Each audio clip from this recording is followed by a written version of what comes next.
Welcome back to another episode of the Professional Journey with Debbie, and I am your host, Deborah Aaron.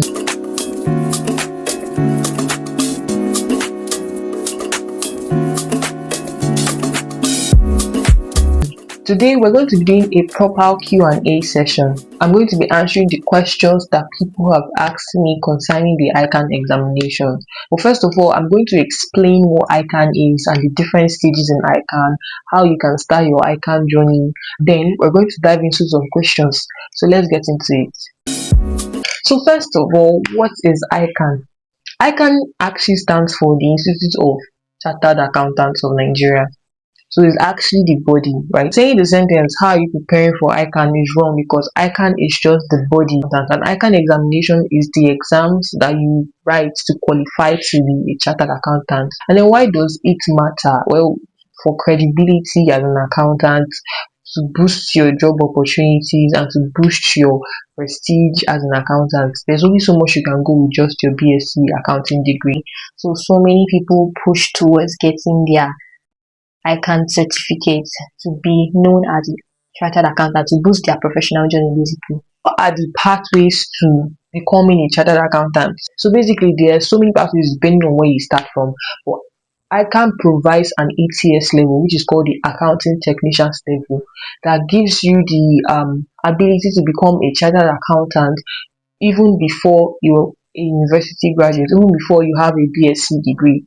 Yeah, so immediately you finish writing your SSCE or your WAEC, just like I did. Once I got into my 100 level of my university, I began my ICAN journey. So this ATS level has 3 stages: the ATS 1, ATS 2, and the ATS 3. Once you're done with the ATS level, the 3 stages of the ATS level, you get your certificate, you become an associate accounting technician basically. So when you do that, you get an exemption to write. You get an exemption to write only a few papers in the ICAN stage. Now, the ICAN stage itself has 3 stages too: the foundation stage, the skill stage, and then the professional stage. The foundation has like 4 papers, the skill stage actually has like 6 papers, and then the professional stage has like 5 papers in total. So that's about 15 papers, right? But after writing ATS, you don't have to write those 15 papers in total because you have an exemption for the foundation stage, and then you write only 4 papers in the skills. So you're going to write only 4 plus 5 papers because of the 5 papers in professionals. And you're going to write about 9 papers in your ICAN journey, and you're going to become a chartered accountant. That is one route. And then some other people decide to take the route of graduating from the university first and getting their BSc before they begin to pursue their ICAN journey, and that is very valid and very fair. Like, rethinking it, maybe I would have even done the same. I had more time to myself, but I guess this was the life we chose. Anyways, the benefit of graduating to write only just the professional stage is given to only accounting graduates from accredited institutions, right? So only if you are an accounting graduate from accredited institution. So if you don't have any accounting background at all, you are probably going to start from the foundation stage in the ICAN, go to the skills, and then go to the professionals. But if you don't have any BSc at all, you probably start from the ATS level before you go to the foundations, the skills, and the professionals. So ICAN can be finished between 2 to 3 years depending on how serious you are with it. Yeah, there are 2 diets in a year: the May diet and the November diet. Diet is what we call the time to write the exams, right? So now we're going to move into the question and answer part of this video. I'll be answering a few questions that I picked up from what people have sent to me. Yeah, I'm going to answer a few of them, and then even if we don't answer your question in this video, we're going to continue it in our next video. So please stay tuned. Hi guys, if there's anything you'd like us to cover in this series, can you please leave a suggestion for us in the comment section? We'll be there to take your suggestions. Thank you. So the first question I'm going to be answering is it okay to use the old study packs for my study?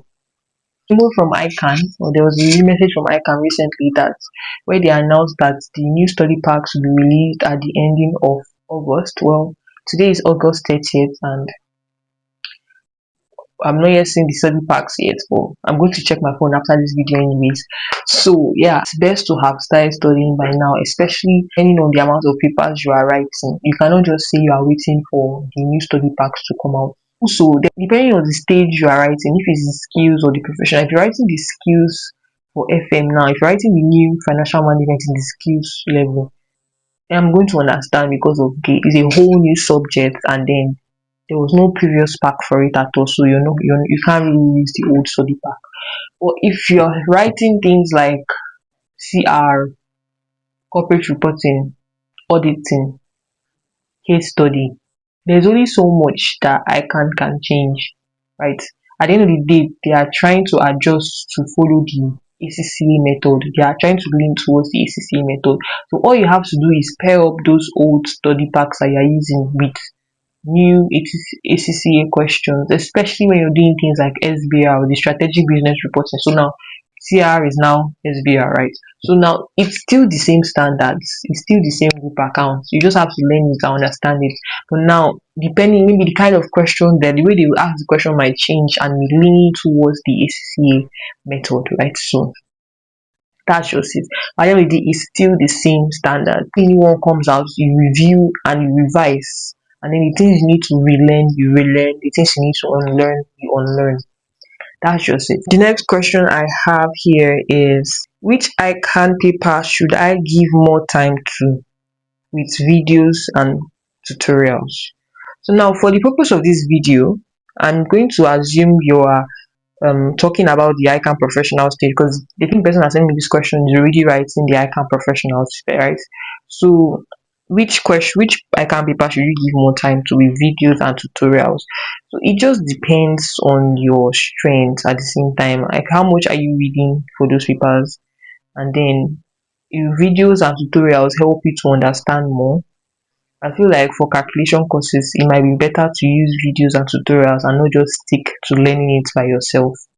You get what I mean? Because learning by yourself, you might get confused, and the confusion might discourage you. But if you stick with a video or a sense of tutorial, they will help you out. So that's why I think very helpful. For the professional stage, SFM is very needed for you to use tutorials and videos, so you have a sense of direction and you know what you're doing, or you register in a physical center where you go and learn. It just depends on you and your capacity to read. I feel like at the end of the day, for someone like me, I always use videos and tutorials for a lot of my courses, even down to the auditing where I just have to read and cram and understand. I will still use videos and learn it first. So it just depends on you and the kind of videos you find, if they are very valuable and helpful to you. Next question I'm going to answer is, which three papers do you recommend I should write first? The person that sent me this question is writing the professional stage this November. She's asking, among the five papers, which three can I write first? And for me, I would say it's best to pick one each day, because I know I can is for 3 days, two papers on the first day, two papers on the second day, one paper on the last day. So just pick one to be able to share your strength, so you're not too overstressed. All right, when you're writing, because writing two papers in one day is a lot. I feel like that's another thing that drains people a lot when writing ICAN, because of the amount of energy you use to write those papers. It's breathtaking, to be very honest. So I feel like one way I would have done it, if I were to go back, was to separate it. I write one paper each day, and then the next day I write the remaining two papers. It just depends on your strengths and the understanding you have it. I'll advise you, first of all, sit down with your subjects, know the one that your strengths, the one that you enjoy reading more, the ones that you want to pass fast now that you're not too busy, and then, or maybe the ones that, since you are very busy now, lighter ones from your perspective, and then it is different for everybody that best suits you as a person. Last question I'm going to be answering is, starting preparations now, will it be a sufficient time frame? So we're in August right now, August ending, and then we have next ICAN diet is in November. Right? You have September, the whole of September, you have the whole of October, and then you have November. So that's just, let's say, 2 months. You have 2 months to prepare, because August is already ended, so you have September, October, and then We have 2 months and some days. Now, for me, I would say yes, it's a sufficient time frame. But then again, depends on you as a person and the situation or the circumstances around you, and then also how many papers you're preparing for. I've seen people that can use this time frame to prepare for the 4 subjects and 5 subjects and still pass. I know somebody that prepared for 5 subjects within 3 weeks and passed all 5 subjects. So what might work for somebody might not always work for another person. So at the end of the day, it still depends on someone to understand themselves, their time frame, and how to manage their circumstance and how to manage their time effectively. I think that's the best way, right? But yes, it is a very sufficient time frame for you. It is a very sufficient time frame. If you're writing 1 paper, very, very sufficient. 2 papers, also very sufficient. 3 papers, still sufficient. 4 papers, you can still make it work. 5 papers, definitely, why not? So yeah. So guys, that is the end of today's video. Yeah, so if you made it up to this part of the video, I would really love and appreciate that you like this video, subscribe, and give us a suggestion or a very sweet comment. We'll be waiting for you in the comment section just to reply.